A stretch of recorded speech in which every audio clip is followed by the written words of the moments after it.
Geração Fizibá, classe Betel. Quero cumprimentar todos os irmãos com a paz do Senhor e louvar o Senhor por estarmos juntos nessa manhã, mais uma vez juntos, para estudarmos a Palavra de Deus. Gostaria de orar com os irmãos para iniciarmos os estudos dessa manhã. Amém? Bendito seja o Teu nome, Senhor, pela Tua misericórdia manifesta sobre as nossas vidas, nos salvando, nos purificando e, Senhor, nos fazendo fazer parte do Teu reino, o reino do Filho, do Seu amor, como nos diz a Tua Palavra. Bendizemos o Teu nome, Senhor, pela Tua escolha e pelo Teu poder manifesto em nós. Te agradecemos, Senhor, pela Tua casa, pela casa de oração em Fizibá. Te louvamos pelo pastor que temos, pastor Douglas, que Tu venhas renová-lo essa manhã, Senhor, renovar as suas forças, a sua saúde, Senhor, que Tu venhas abençoá-lo com toda sorte de bênçãos, Pai, e que o Teu Filho, Senhor, seja revigorado em suas forças nessa manhã, para a glória do Teu nome. Assim fica conosco, Senhor, no estudo da Tua Palavra e que possamos, Senhor, Te ver, Te ouvir, Senhor, e guardar, Senhor, os Teus ensinos em nosso coração. Assim nós clamamos e Te pedimos tudo para a Tua glória, no nome de Jesus. Amém. Irmãos, nós começamos a falar na aula passada sobre a igreja e a epístola de Paulo, a igreja de Corinto, mais especificamente a primeira epístola, e nós já começaríamos a falar sobre os motivos, né, de Paulo se reportar à igreja através das epístolas, né, e nós vimos que Paulo foi provocado, né, algumas questões foram levantadas, Paulo foi questionado, perguntado sobre algumas coisas, algumas situações que estavam acontecendo na igreja, algumas influências, né, gregas sobre a igreja, né, e Paulo foi pontuando e foi colocando, digamos assim, a igreja em ordem, né? E quais seriam esses motivos? Nós vamos separar por tópicos para que a compreensão como um todo seja um pouco mais fácil, né? E Paulo, ele já se depara com um grande problema, que seria o nosso primeiro tópico: divisão na igreja.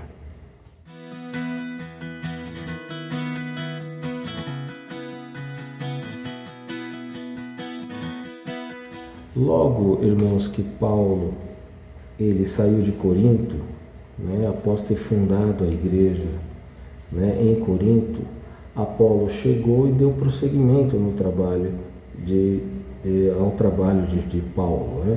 Isso está relatado lá no livro de Atos, no capítulo 18, nos versos 24 a 28, que diz assim: nesse meio tempo, chegou a Éfeso um judeu natural de Alexandria chamado Apolo, homem eloquente e poderoso nas Escrituras. Ele era instruído no caminho do Senhor e, sendo fervoroso de espírito, falava e ensinava com precisão a respeito de Jesus, conhecendo apenas o batismo de João. Apolo começou a falar ousadamente na sinagoga. Quando Priscila e Áquila o ouviram falar, levaram-no consigo e, com mais exatidão, lhe expuseram o caminho de Deus. Quando ele resolveu percorrer a Acaia, os irmãos o animaram e escreveram aos discípulos para que o recebessem bem. Tendo chegado, Apolo auxiliou muito aqueles que, mediante a graça, haviam crido, porque com grande poder convencia publicamente os judeus, provando por meio das Escrituras que Jesus é o Cristo. Como disse o próprio apóstolo Paulo, lá em 1 Coríntios 3, verso 6, diz que eu plantei, Apolo regou, né? A obra de Apolo foi muito importante, merecia reconhecimento, homem eloquente que conseguiu a simpatia, né, dos irmãos ali da igreja de Corinto. Porém, eles começaram, ao que parece a história, eles começaram a fazer comparações, começaram a ficar comparando o trabalho de Paulo e o trabalho de Apolo. A eloquência, irmãos, era uma característica importante para o povo grego, né? A eloquência, ela fazia parte, era importante para o grego. A sabedoria humana, eles valorizavam muito a eloquência, né? Quando ela vinha acompanhada de sabedoria, né? Sabedoria humana, a filosofia grega. Então isso para eles era muito importante. Então eles começaram, como Apolo era muito eloquente, eles começaram a fazer comparações com Paulo e Apolo.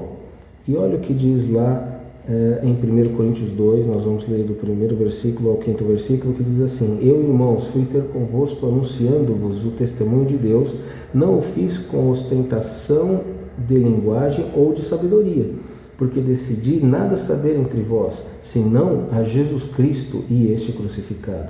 Foi em fraqueza, temor e grande tremor que eu estive entre vós. A minha palavra e a minha pregação não consistem em linguagem persuasiva de sabedoria, mas em demonstração de espírito e de poder, para que a vossa fé não se apoiasse em sabedoria humana, e sim no poder de Deus. Se nós voltarmos nos versículos que nós lemos anteriormente sobre Apolo, nós vamos ler lá que tem um trecho desses versículos que nós lemos que dizia que Apolo começava a falar aqui sim, ele era instruído no caminho do Senhor e sendo fervoroso de espírito. Esse espírito está com E minúsculo. Mas já nesse texto que nós lemos agora sobre Paulo, 1 Coríntios 2, de 1 a 5, nós vamos ver que Paulo diz assim: a minha palavra e a minha pregação não consistiram em linguagem persuasiva de sabedoria humana, mas em demonstração de espírito, com E maiúsculo, e de poder.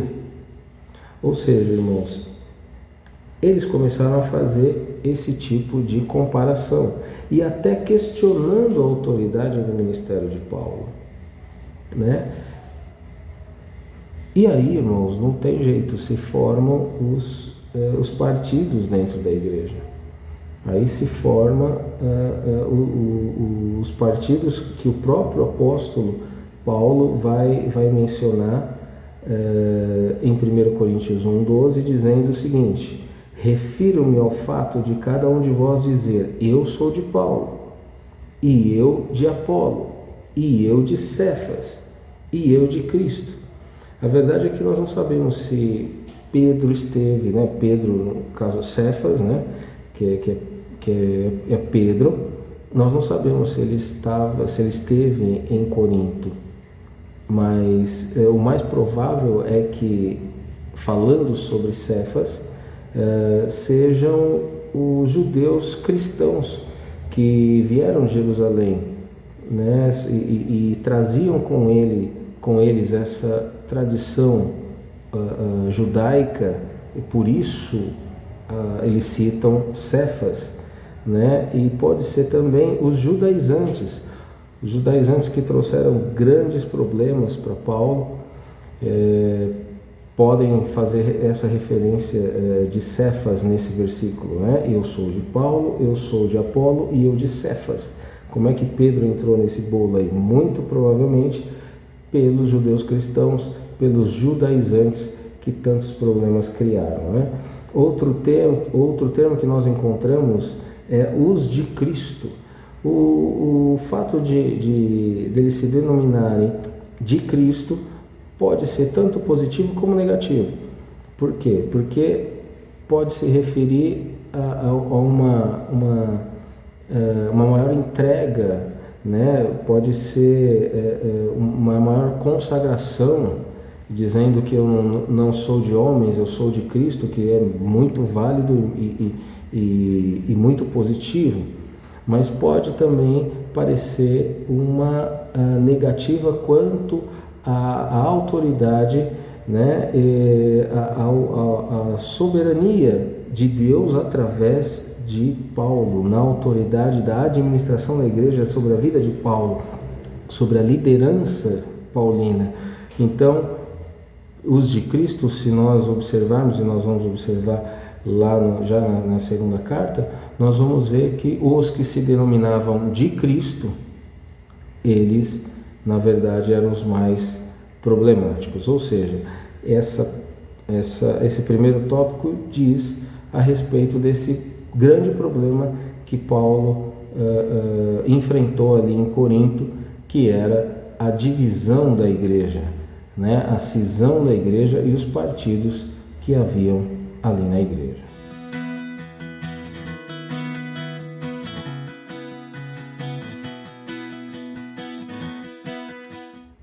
Como nós vimos, irmãos, no começo da aula, é que a cidade de Corinto estava dominada pela idolatria, né? Pela imoralidade, pela corrupção, era uma corrupção generalizada, né? E esses fatores estavam batendo a porta da igreja, né? E só que assim, a influência externa, ela só produz resultado quando ela encontra receptividade, quando ela encontra abrigo interno. Aí, no caso, abrigo dentro da igreja, né? A carnalidade daqueles cristãos era a porta de entrada para os males externos, os males que estavam batendo a porta da igreja. Assim surgiram diversos problemas na vida da igreja e Paulo começa a falar sobre o homem natural. Ele começa a falar do homem natural e o homem espiritual. O homem natural é o ímpio, né? O homem espiritual é o cristão, controlado pelo Espírito Santo. No capítulo 3, verso 1, Paulo vai dizer assim: eu, porém, irmãos, não vos pude falar como a espirituais, e sim como a carnais, como a crianças em Cristo. Ou seja, lembra que nós falamos da imaturidade? Então, Paulo, nesse versículo, nesse capítulo, nesse versículo, ele expõe essa dificuldade, que ele não podia falar como espirituais, como homens, como a espirituais, e sim ele tinha que falar como a crianças em Cristo, né? O autor aqui, o Paulo, ele vai se referir ao homem carnal, né? Que busca, Paulo vai buscar ensinar esse homem carnal o modo de vida, né, que ele vive, que esse homem carnal vive, que é o modo de acordo com os desejos descontrolados desse homem, a natureza, trabalhando com a natureza pecaminosa desse homem, né? O homem carnal é o crente sem o controle do Espírito Santo, né? A vida se torna muito semelhante ao homem natural. Por quê? Porque o domínio do pecado é visto por esse homem, por esse crente sem o controle do Espírito Santo, com naturalidade. Então ele aceita isso. Então a carnalidade trouxe essa faceta, né, do pecado, dessa influência do pecado sobre a igreja, porque ela encontra abrigo, encontra receptividade, encontra tolerância às questões pecaminosas que circundavam a igreja de Corinto naquele momento.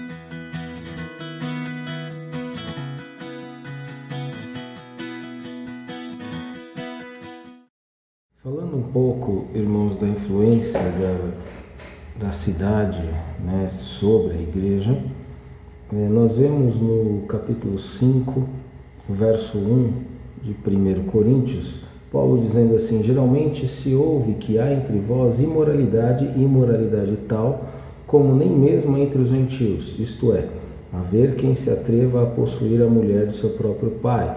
Ele está falando aí sobre um filho, né, que possui a mulher, né, no caso a sua madrasta. Ele está falando dessa imoralidade, e ele também vai falar no 6:15 até o 18, e vai falar também no 7:2 sobre essas imoralidades. A verdade é que a cultura do Corinto, a cultura da cidade de Corinto, se misturava com religião e imoralidade, né? Além disso, a vida passada, né, de muitos daqueles irmãos na igreja de Corinto era um ponto fraco, motivo pelo qual alguns ou muitos, né, se deixaram levar pelo pecado. E Paulo deixa bem claro isso, ele deixa bem claro que essa mistura não poderia existir dentro da igreja. O padrão de religiosidade para a igreja, né, aquele padrão de religiosidade que existia na igreja de Corinto, ou melhor, na cidade de Corinto, não serviam para os cristãos. Não era esse o padrão que nos ensinava a palavra de Deus, a palavra de Paulo, no que diz respeito ao comportamento desses cristãos perante a cidade, perante Deus, né? O caso mais grave é esse que Paulo menciona, praticamente um incesto com a madrasta, né? Esse caso que Paulo até aconselhou que expulsassem esse homem da igreja. A imoralidade de Corinto acabava, irmãos, por desvalorizar o casamento, né? Paulo dá diversas orientações no sentido do casamento fosse visto como uma instituição divina, né? 1 Coríntios fala muito sobre o casamento. Embora Paulo fale que era melhor estar solteiro e servir a Deus, que tivesse mais liberdade para servir a Deus, ele também deixa claro a sua posição e a posição do Senhor, instruindo através da vida dele, que os casais não se separassem nunca. Então, o casamento ele é colocado como um importante antídoto, né? Um remédio muito eficaz quanto à imoralidade, e aí no caso a imoralidade sexual, como parâmetro, né? Na igreja de Corinto.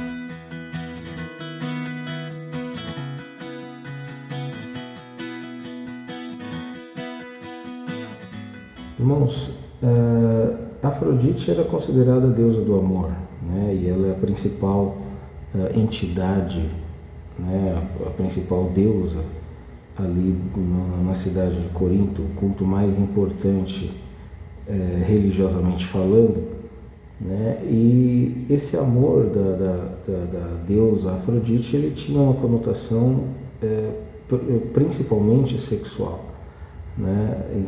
Nesse contexto, a palavra grega eros, erotismo, ela vai surgir, né? Porque ela é derivada do nome Eros, que é um deus dessa mitologia, da mitologia grega. E Paulo parece se preocupar muito com isso. Ele parece estar muito preocupado com essa questão quando ele diz lá no capítulo 13 sobre o amor, né? O que nos parece é que Paulo quer ensinar, ele quer formar esse pensamento correto a respeito do amor, dizendo o que é o amor e o que não é o amor, né? Os irmãos conhecem o texto, nós vamos ler, né? Assim, meditando particularmente em casa e também na leitura, no prosseguimento da leitura do nosso programa de leitura, né? E nós vamos ver ali que Paulo ensina o que é o amor, ensina o que não é o amor, né? Então, nós vemos Paulo se preocupando em formar o ensino do que realmente representa o amor em contraponto àquilo que pregava, que se dizia e que se praticava nos cultos religiosos nos cultos a Afrodite.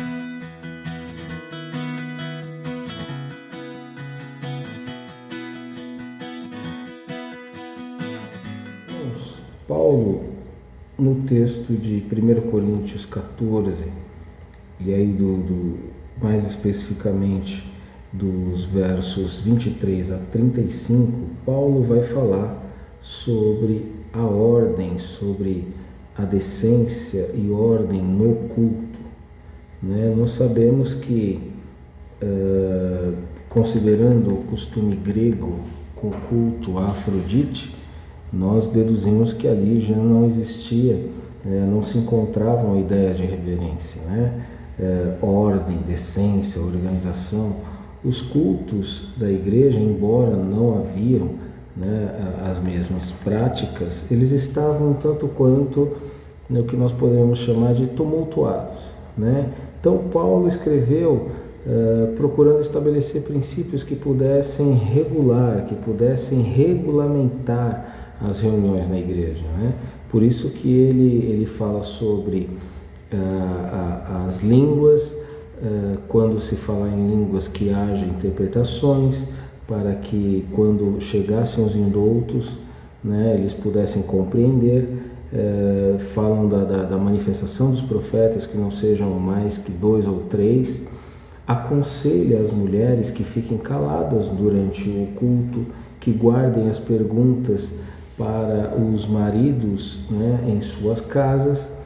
E Paulo não tenta fazer do culto uma camisa de força, como se tivessem trazendo mais leis, que fosse mais leis eclesiásticas. Não, ele estava procurando organizar a igreja para que tudo seja feito como ele mesmo menciona, com decência e ordem, de modo que os irmãos ali em Corinto, na igreja de Corinto, pudessem guardar os princípios de ordem e decência tão inerentes ao nome de Jesus Cristo, ao nome do Senhor, e que se pudesse promover o culto que edificasse verdadeiramente a igreja, aos irmãos da igreja. E cabe dizer aqui, irmãos, por exemplo, quanto ao comportamento feminino. Por que será que Paulo pede para que as mulheres fiquem caladas na igreja? Por que ele é tão rigoroso com as mulheres? Nós devemos lembrar, irmãos, que a intenção de Paulo era tirar qualquer tipo de influência do culto praticado em Corinto.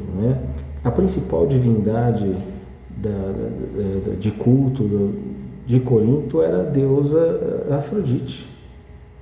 As mulheres que oficiavam nesse culto eram 1000 sacerdotisas que se prostituíam no templo. Além disso, as prostitutas se proliferavam na cidade.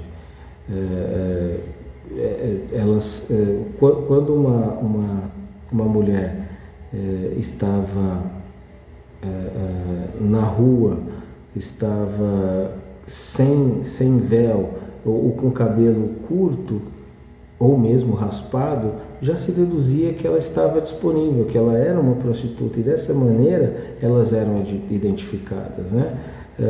Paulo então usa o bom senso quando ele diz que a mulher não deveria cortar o cabelo e usar o véu. Então ele estava usando o bom senso e aconselhando aquelas mulheres da igreja de Corinto que fizessem ao contrário disso. Ele não estava podando as mulheres ou deixando de valorizar as mulheres, mas ele estava querendo tirar aquela ideia de liderança feminina, pecaminosa que existia no culto a Afrodite, e também valorizando a autoridade do marido, do homem sobre a esposa. Ou seja, Paulo também argumentava segundo os costumes culturais e religiosos daquela cidade, para que isso não influenciasse no culto, na adoração e na vida religiosa dos cristãos ali na igreja de Corinto.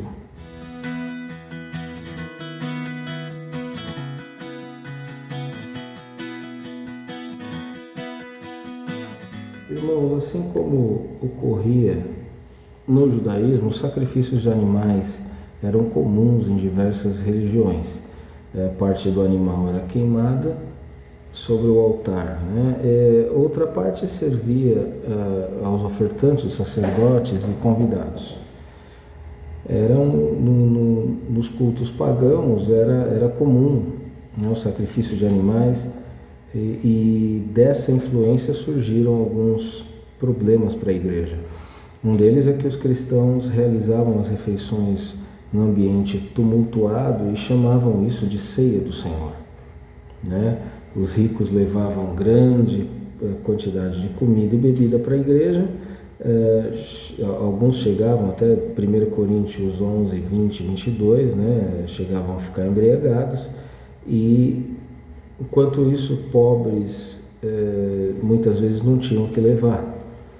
Isso tornava uma situação bastante constrangedora e bastante humilhante. Por isso que Paulo perguntava: não tendes porventura casas onde comer e beber?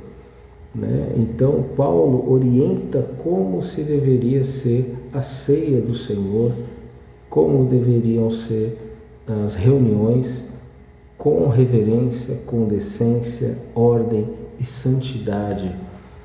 Outro problema é que as refeições nos templos eram acontecimentos sociais, né? E eventualmente algum cristão poderia ser convidado para participar.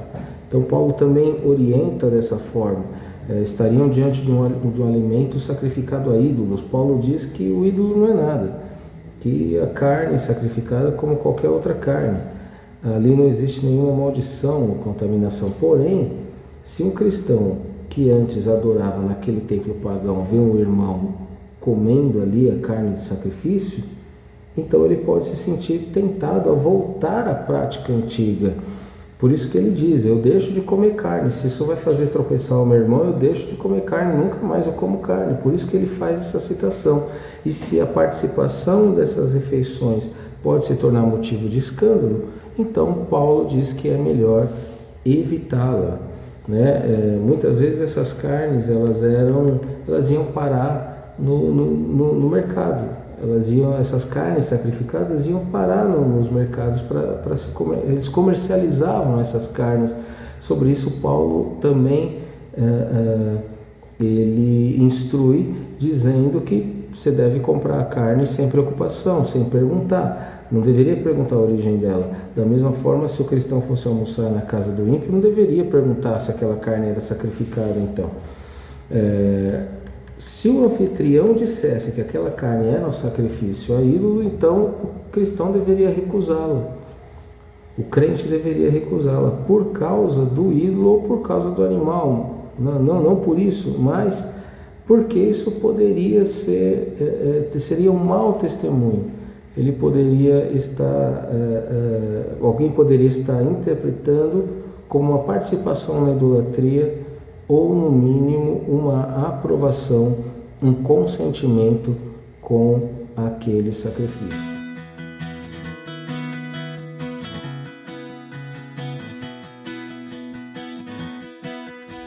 Naquele tempo, irmãos, a filosofia grega ela era muito influente em todo o mundo. Quanto mais, né, em Corinto, na Grécia, que ficava na Grécia, né? E a filosofia clássica, ela se caracteriza pela interpretação humana da realidade, né? É a visão humana, muitas vezes aquilo que o homem, a filosofia é a visão humana do transcendente, né? O grego, ele dava muita importância a isso, né? Eles se orgulhavam muito do conhecimento filosófico que eles tinham muito orgulho disso.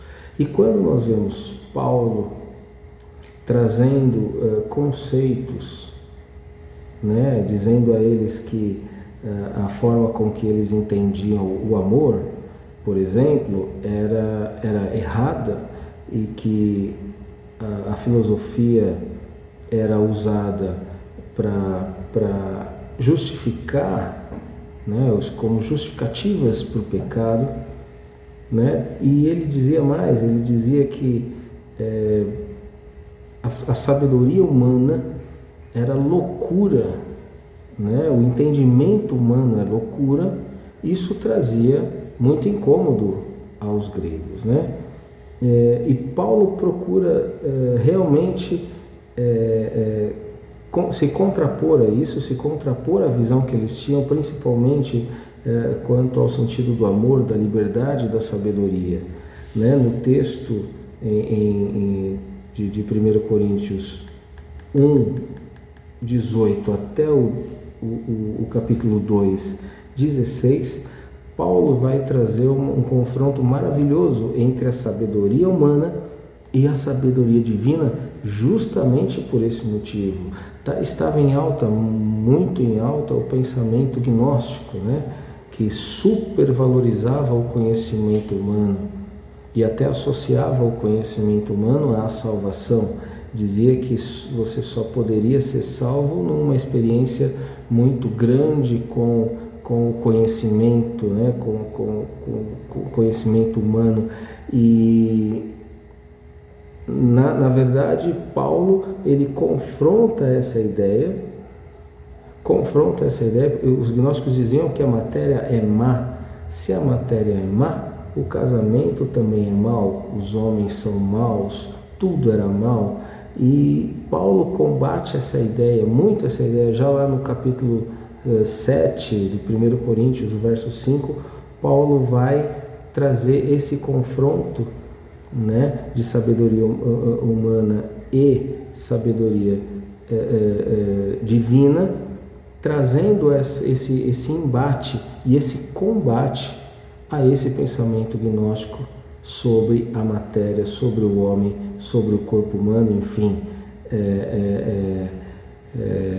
e já também instruindo, né, sobre a ressurreição no capítulo 15, Paulo vai mostrar, porque eles diziam que a ressurreição não existia, porque a ressurreição era vista como materialismo, como materialista, mas Paulo defende a ressurreição, essa ressurreição da palavra, essa ressurreição do Senhor, essa ressurreição de Deus, como revelação de Deus, lá no capítulo 15.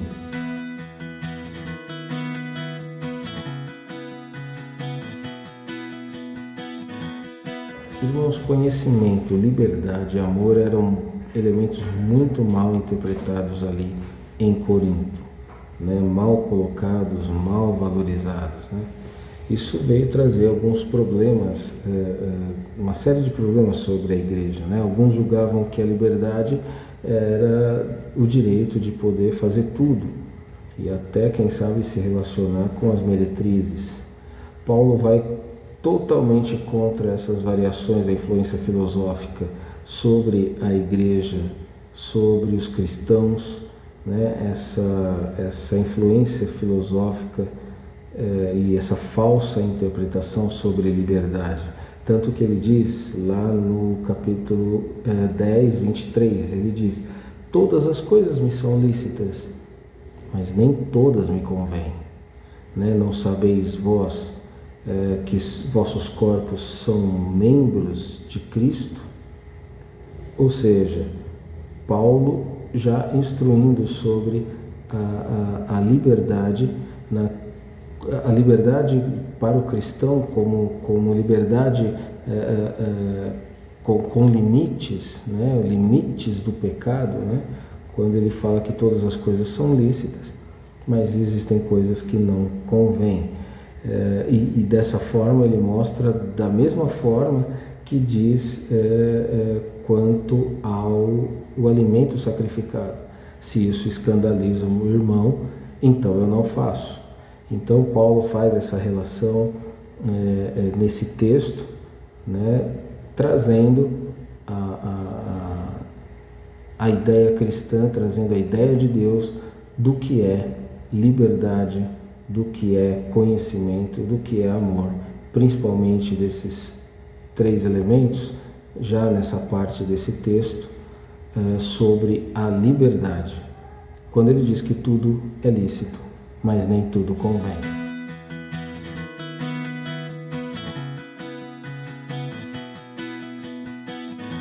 Assim, irmãos, Paulo chama a atenção da igreja para o fundamento, o fundamento que ele menciona lá em 1 Coríntios 3,11, o fundamento que é Cristo, que ele é a solução para todas aquelas questões e todos aqueles problemas, E ele ali apela para uma lembrança da história do povo de Israel, que era mostrar que, embora aquele povo tenha saído do Egito sob a poderosa manifestação de Deus,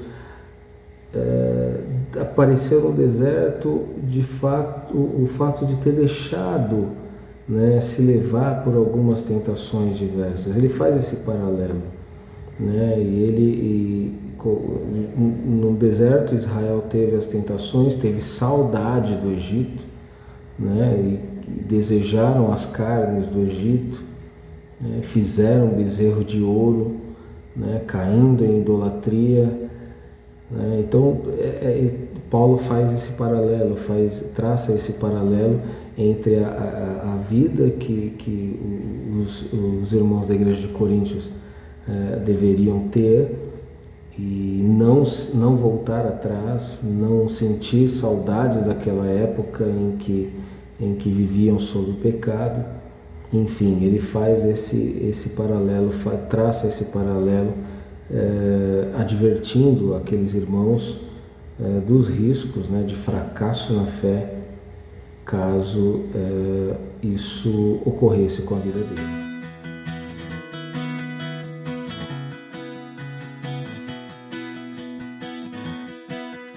Agora, irmãos, falando já da segunda epístola de Paulo aos Coríntios. O autor é Paulo, A data é aproximadamente 57 depois de Cristo, também na Macedônia, e ela tem um tema. O tema é a defesa do apostolado de Paulo. Como texto-chave, nós vamos usar 2 Coríntios 12, 11 e 12, que diz assim: tenho-me tornado insensato, a isso me constrangestes. Eu devia ter sido louvado por vós, porquanto em nada fui inferior a esses tais apóstolos, ainda que nada sou. Pois as credenciais do apostolado foram apresentadas no meio de vós, com toda a persistência, por sinais, prodígios e poderes miraculosos.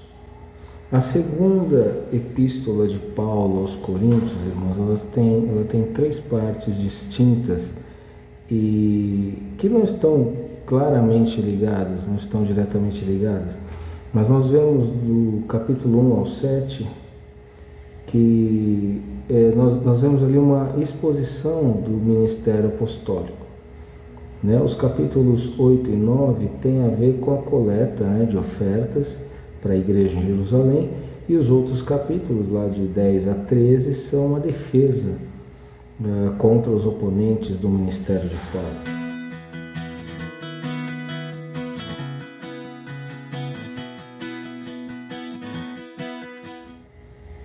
As características dessa epístola, irmãos, elas são bastante peculiares. Ela é bastante pessoal de Paulo. Ela chega a ser uma carta emocionada, Ela mistura o amor e ela também tem um teor de indignação. E ela fala com 2 grupos na igreja: os obedientes e os desobedientes.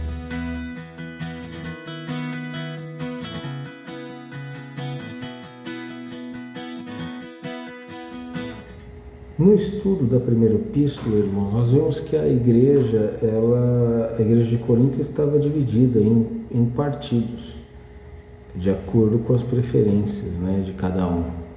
Na segunda epístola, nós vemos a igreja dividida em dois grupos: os que obedecem e os rebeldes, e aqueles que não obedecem.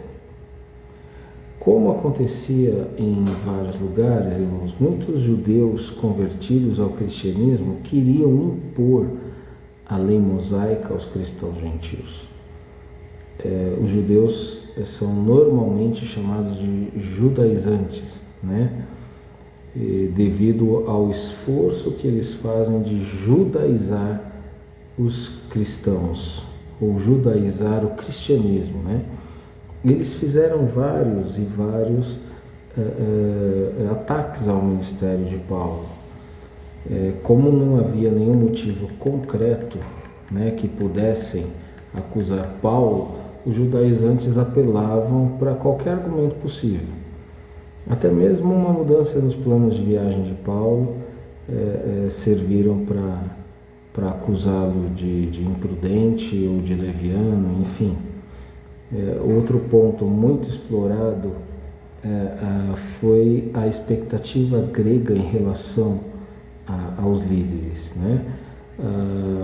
Nós podemos enxergar ali, Paulo não correspondia muito aos padrões gregos, né, de liderança. As credenciais gregas, elas tinham, entre outras formas, a ótima aparência bela, e nós não vemos ali Paulo cumprindo esse quesito dos gregos, né? O grego valorizava muito a aparência e a eloquência, né?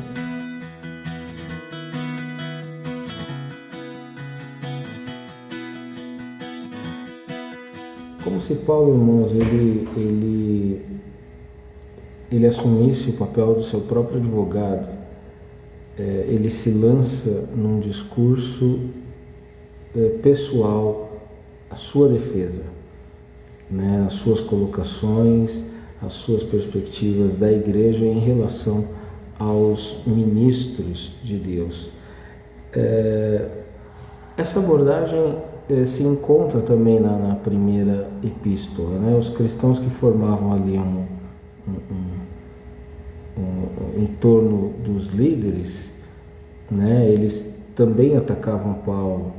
Então ele lhes escreve dizendo que os líderes deveriam ser vistos de maneira mais simples, né? Embora muito importante, embora uma missão muito importante, eles deveriam ser vistos de forma simples. Então, na primeira carta de Paulo aos Coríntios, ele até questiona, ele fala: quem é Paulo? Quem é Paulo? Quem é Apolo? Na sequência desse texto, ele vai usar algumas palavras que mostram, né, qual era a visão, né, correta de um líder ser visto. E são palavras que trazem essa simplicidade. Vamos ver, agricultores que semeiam, plantam, colhem, colaboradores que ajudam, né? Edificadores que constroem, dispenseiros são aqueles que alimentam o tempo todo, ministros, que é igual a servo, né, que serve, sofredores. No capítulo 4, né, ele vai falar 9, 13, Paulo se refere aos ministros, né, últimos, condenados, espetáculos para o mundo, loucos, fracos, desprezíveis. Essa seria a visão do mundo a respeito deles, né? Por que e temos até um versículo interessante no segundo livro, na segunda epístola de Paulo aos Coríntios, no capítulo 4, verso 7. Temos, porém, este tesouro em vasos de barro, para que a excelência do poder seja de Deus e não de nós. O que ele está querendo, irmãos? Ele está querendo aquela teologia do sofrimento, aquela teologia do sofrimento carnal, corpóreo, de mostrar que está sofrendo, não. Quando Paulo fala dessa fragilidade, quando ele menciona essas palavras, quando ele fala da mortalidade humana, quando ele fala do corpo humano, que o corpo humano é um vaso de barro, é corruptível, é mortal, vai se desfazer, ele não tá se concentrando nessa visão, né, sobre a morte física. Ele precisava enfatizar isso para combater a supervalorização grega em relação à aparência. O enfoque dessa fragilidade do vaso inclui também aspectos circunstanciais em confronto à condição interna do servo de Deus. Ou seja, Paulo estava tirando essa visão e combatendo esse conceito grego de que a aparência era algo a se valorizar, era algo a se supervalorizar quando diz respeito a um líder. E a aparência, nós sabemos que não é o que faz um servo de Deus, um líder do Senhor. Ou seja, Paulo defende o seu ministério, a sua liderança, contrapondo-se ao fato do grego que valorizava demais a aparência.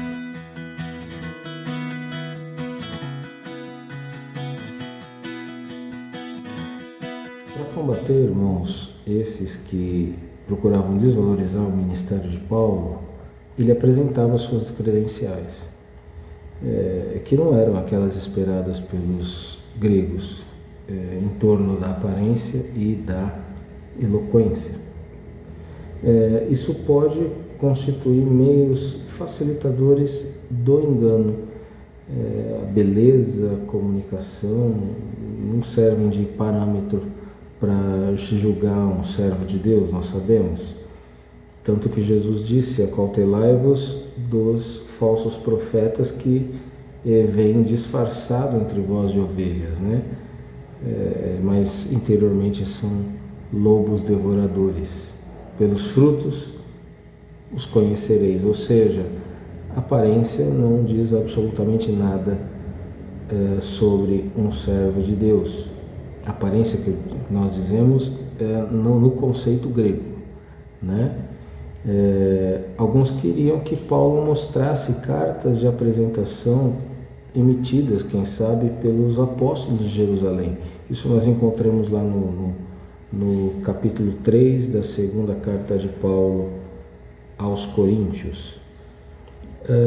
O fato é que Paulo mostrava suas credenciais. E quais eram essas credenciais? As credenciais de Paulo eram autenticadas pelo Senhor, pelas obras, pelos perigos e sofrimentos que ele passou, pelas revelações divinas. E entre as credenciais de Paulo, nós podemos colocar aí e destacar o sofrimento. Isso não é o tipo de credencial que os gregos esperavam, né? Então, ele mostrava as suas credenciais, e aí nos faz lembrar aquele versículo do Tiago que diz: mostra-me a tua fé sem obras e eu mostro as minhas pelas minhas obras. Ou seja, Paulo tinha todas as credenciais de um líder, de um servo de Deus, e ele defendeu isso perante os gregos, perante aquele momento, perante os judaizantes que queriam enfraquecer e até anular o ministério, a liderança de Paulo.